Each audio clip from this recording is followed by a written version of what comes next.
hari ini kita akan membincangkan bahagian seterusnya dalam Consumer Mathematics, iaitu Return on Investment, atau dalam bahasa Melayunya iaitu pulangan ke atas pelaburan.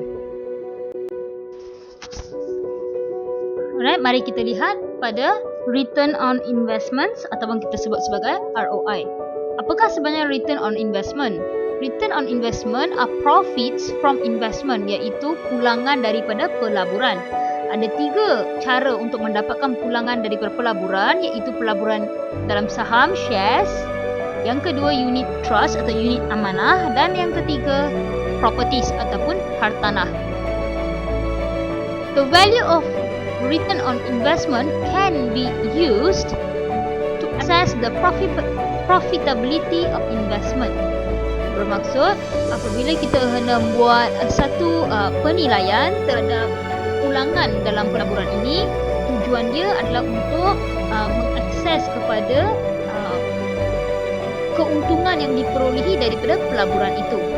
Dan cara untuk mengiranya, calculation-nya adalah net profit dibahagikan dengan cost of investment darab dengan 100. Kamu mesti nyatakan dalam bentuk per ratus. Net profit adalah jumlah jualan yang kamu dapat dibahagikan dengan kos pelaburan. Apakah itu returns in shares and unit trust? Kita lihat sebentar tadi, returns of investment ini terdapat daripada 3 bentuk, iaitu shares, unit trust dan juga properties. Jadi kita lihat yang pertama iaitu shares and unit trust. Ada 3 bentuk, iaitu yang pertama dividend. Dividend will be paid to each investors on yearly basis. Dividend paid depends on the type of shares and performance of the company. The calculation of dividend is dividend rate multiplied with number of shares multiplied with per value of shares. Dividend adalah nilai atau payment yang dibayar dalam setahun, mengikut tahun. Lepas tu dividend juga dibayar mengikut jenis saham dan juga tahap kecekapan atau performance syarikat itu pada tahun semasa. Dan untuk pengiraan dividen adalah sama dengan kadar dividen didarabkan dengan jumlah share atau saham, didarabkan lagi dengan value untuk setiap saham itu.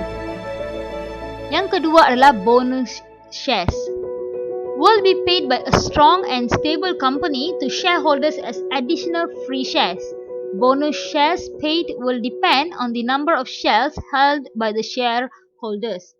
Yang ini adalah saham ekstra yang diberikan secara percuma kepada pemegang saham apabila sesuatu syarikat itu berada dalam keadaan yang sangat stabil dan mempunyai perniagaan yang kuat. Yang ketiga adalah capital gains. When the company performed very good, its shares price will increase. Shareholders will benefit from capital gains by the increase in share price. Jadi apabila kita membeli saham dalam suatu syarikat dan syarikat itu berniaga dengan baik, maka harga untuk saham itu sendiri akan meningkat, dan harga saham meningkat itu perbezaannya adalah salah satu bentuk pulangan yang akan didapati oleh pemegang saham. Seterusnya, returns in real estate ataupun returns in properties. Ada 2 bentuk, iaitu capital gains and current income. What is capital gain? Increase in property value gives an investor capital gains if the property is sold. Katakan kamu membeli sebuah rumah dan selepas 5 tahun harga rumah itu meningkat, maka perbezaan harga rumah itu daripada yang asal adalah satu bentuk capital gains. Dan yang kedua ialah current income. Current income adalah property investors earn from real estate revenue such as oil palm, durian and rubber estates. Rental of houses or shops also provide income for investors. Bermaksud current income adalah satu bentuk pulangan yang kamu boleh dapati pada masa itu sendiri. Contohnya melalui sewa menyewa rumah, dan menyewa rumah kedai ataupun dalam bentuk katakan hartanah yang macam estate. Melalui estate kamu akan dapat hasil pulangan yang akan dijual, memberikan satu bentuk pulangan daripada pelaburan jenis ini. Okay, kita lihat pula pada factors affecting return on investment. Apabila kita buat suatu pelaburan, pasti ada faktor-faktor yang akan mempengaruhi pelaburan itu. Okay, kita lihat ada beberapa jenis. Yang pertama adalah economic situation ataupun keadaan ekonomi negara itu sendiri. Apabila the country's good economic situation will increase real estate prices because the demand will increase. Investors also will be attracted to invest more in a peaceful and stable nation. Ini saya rasa kamu-kamu faham. Apabila ekonomi negara itu sendiri bagus, maka nilai hartanah itu sendiri akan meningkat. Bila nilai hartanah meningkat, maka pelaburan itu akan memberi pulangan yang sangat positif kepada pelabur. Dan pelabur dari luar negara juga akan berminat untuk lebih melaburkan wang mereka dalam negara yang stabil dan aman. Yang kedua, apabila kita ingin membuat satu jenis pelaburan, kita juga akan melihat pada lokasi tempat kita melabur itu. Properties that are strategically located near a vastly developed city have higher prices compared to properties in rural area. Contohnya seperti membeli rumah di Kuala Lumpur dengan membeli rumah di Baling. Banyak bezanya. Di Kuala Lumpur, harga sebuah apartmen mungkin sampai RM1 juta, tetapi di Baling, mungkin harga RM1 juta itu kita boleh beli 5-6 rumah. Mungkin satu rumah apartmen hanya berharga RM100,000. Maka lokasi hartanah itu sendiri akan menjadi salah satu faktor untuk kita membuat pelaburan. Yang ketiga adalah political situations. Political situation ni hampir sama dengan economic situations. A stable political situation will increase demand for real estate. This will indirectly increase real estate prices. An attractive environment will increase the share prices and give better returns. Apabila situasi politik negara itu stabil, maka secara langsungnya ekonomi juga akan jadi stabil dan akan memberikan pulangan yang banyak.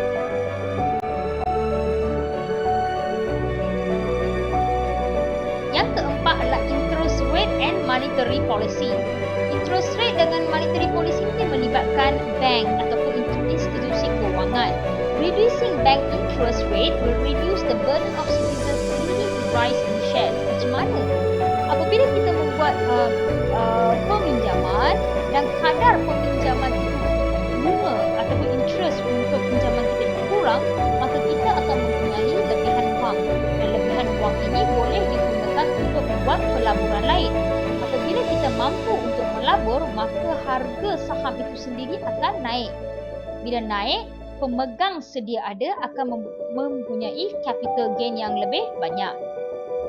Selain itu, low income tax rate will increase the net income and demand for shares, resulting in rise of share prices. Konsep dia adalah kita mempunyai lebihan wang. Apabila income tax itu kurang, maka kita akan punya duit lebih banyak. Apabila interest untuk sebarang pinjaman bank juga kurang, kita akan punya duit yang lebih banyak dan duit ini boleh digunakan untuk melabur. Bila mempunyai lebih banyak wang, maka harga saham dengan harga hartanah akan meningkat. Dan bagi orang yang hendak menjual, mereka dapat menjual dengan harga yang lebih dari sekali. Alternative investment returns. Alternative options such as shares, unit trusts, properties and fixed deposit accounts. Investors can withdraw their capital from low return investments and invest in alternative channels. Jadi macam mana faktor alternative investment return ini boleh mempengaruhi pelaburan kita? Contohnya, katakan saya menyimpan RM10,000 dalam fixed deposit dengan interest hanya 4%. Tetapi sekiranya saya boleh menggunakan RM10,000 itu dalam membeli sebuah saham yang akan memberikan saya return yang lebih banyak, contohnya 10%, seperti amanah saham Bumiputera. Jadi, saya akan memilih untuk melabur dalam amanah saham Bumiputera dan bukannya fixed deposit, sebab amanah saham Bumiputera akan memberikan saya pulangan yang lebih tinggi. Jadi apabila saya mempunyai pilihan yang lebih banyak untuk memilih untuk melabur, maka faktor ini juga akan mempengaruhi sama ada saya ingin melabur dalam sesuatu option atau tidak. Dan yang terakhir ialah speculation activities. Speculation is done by speculators who buy and sell shares in large quantities for profit. These activities will lead to sharp increase or drop in shares. Aktiviti spekulasi ini adalah satu bentuk di mana saya membeli saham yang sangat banyak dari sebuah company dan selepas itu saya menjual pada harga yang murah. Dan apabila saya menjual harga dengan secara tiba-tiba, maka harga saham itu akan turun dengan mendadak.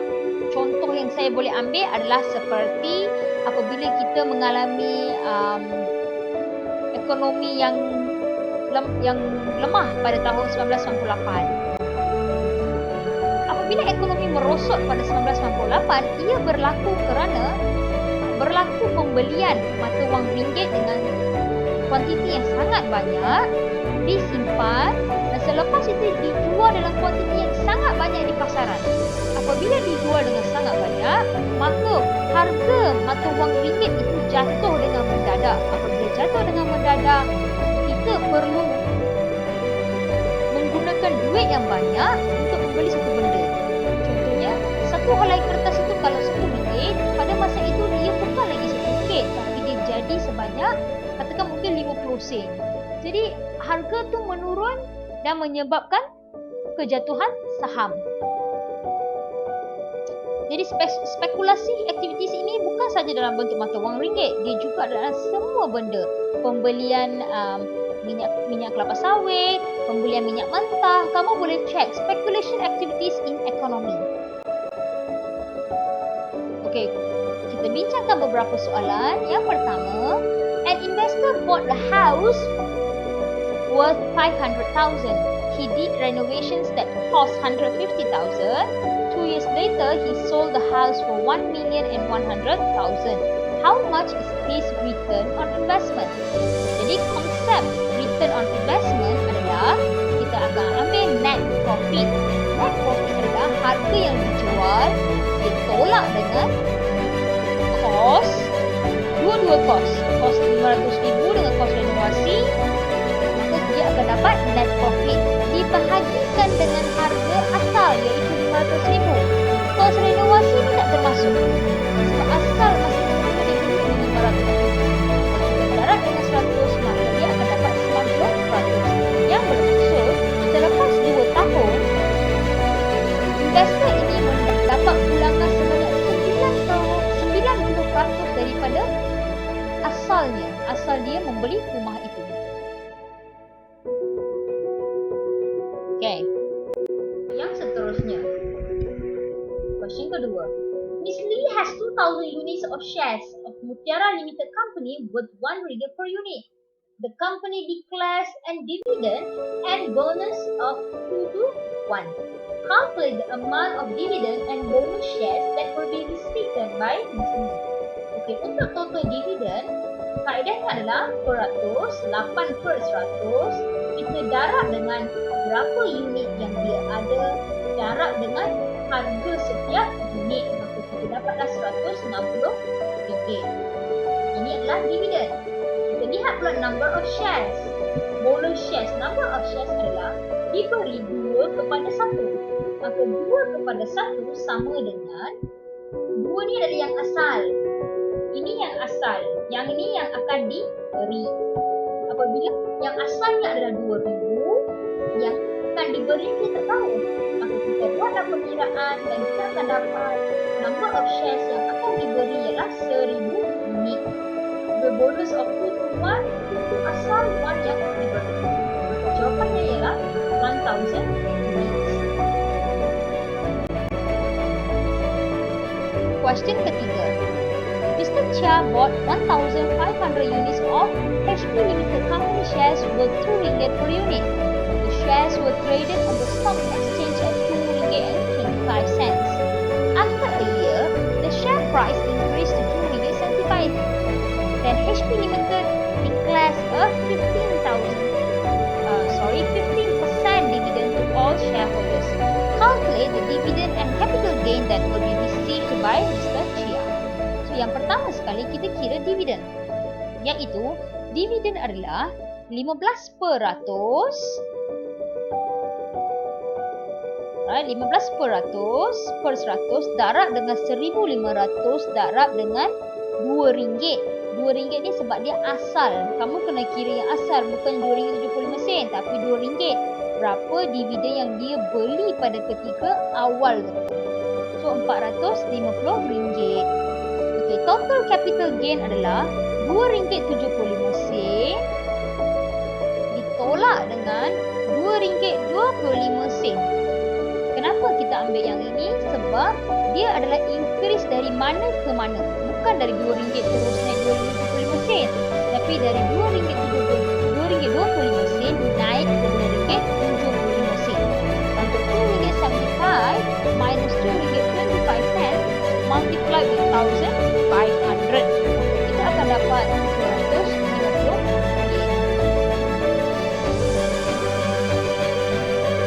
Ada banyak beza antara dividen dengan total capital gain. Dividen asal, capital gain dari semasa kepada sebelum dia. Bukan yang paling asal tetapi sebelum. Kita lihat pada question form. Saras bought an acre of land for $250,000 as an investment. She received RM1,300 every month for 5 years. Then Saras sold her land at a price of $425,000. Calculate Saras returns on investment.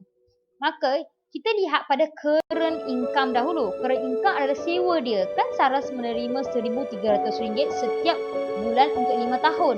Maka di situ RM1,300 darab dengan 5 tahun darab dengan berapa bulan? 12 bulan. Maka dari sewa sahaja Saras telah menerima RM78,000.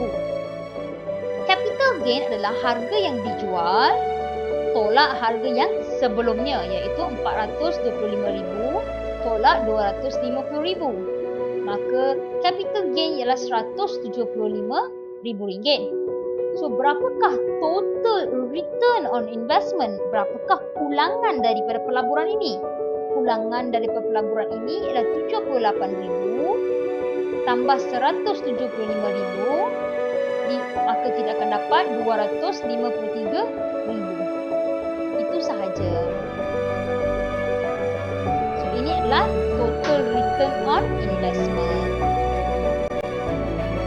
Maka selesai sudah untuk bahagian return on investment. Terima kasih.